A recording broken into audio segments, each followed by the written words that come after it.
Hello guys, welcome back to my channel.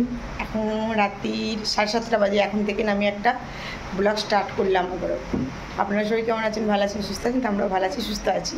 আজ হচ্ছে জন্মাষ্টমী। জন্মাষ্টমীতে একটু তালের পিঠে খেতে হয়, দেশ থেকে নিয়ে এসেছি। ওই জন্য একটু তালের পিঠে করছি, সাদা পিঠে করছি। আজ রাত্রে কিছু করবো না, এই যে তালের পুরুলি হবে, পিঠে হবে। এই দেখুন, ওই ছাই মারবো। গুড়টা একটু গালাতে দিয়েছি, আমাদের এখানে আখের গুড় পাওয়া যায় না, ভেলি গুড়।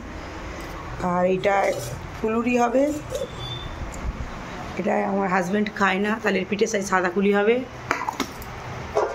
এটাতে হবে তালের পিঠে। এই যে আমি সবই পারি, আমার মা সবই শিখে পাঠিয়েছে শ্বশুর বাড়িতে। করি না কেন, আমি একা খাবো ওই জন্য করি না। আমার ছেলে মেয়ে কেউ খায় না, হাজব্যান্ড ওরা ছোটো থেকে জানেই না খেতে, তাই জন্য ওরা খায় না। কারণ খেতে ভালোবাসি ভাই আর দোকানের ছেলেরা। দোকানে আমার কাকার ছেলে, একটা কাকা, ওই 4 জনে খাবো আমরা তালের পিঠেগুলো। সাদা পিঠেটা হাজব্যান্ড, ছেলে আর মেয়ে খাবে। চলুন তাহলে আপনারা দেখতে থাকুন। অনেকটা বক করে বললাম, আশা করি ভালো লাগবে। আর এই যে সব কাজ সারা ঝকে করে নিয়ে বসেছি, এখানে সব গুছবো, নারকেলটা ছাই মারবো।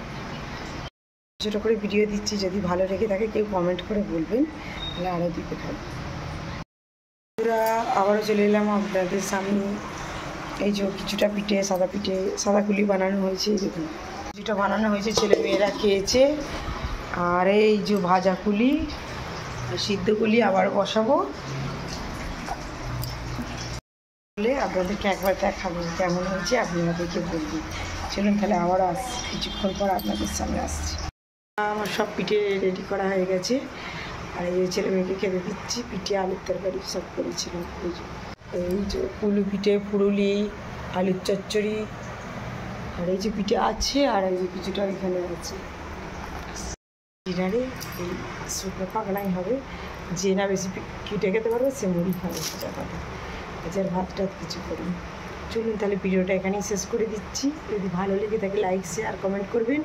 নতুন হয়ে থাকলে সাবস্ক্রাইব করে প্লিজ পাশে থাকবেন। আবার একটা নতুন ভিডিওর সঙ্গে আপনাদের সাথে দেখা হবে। বাই।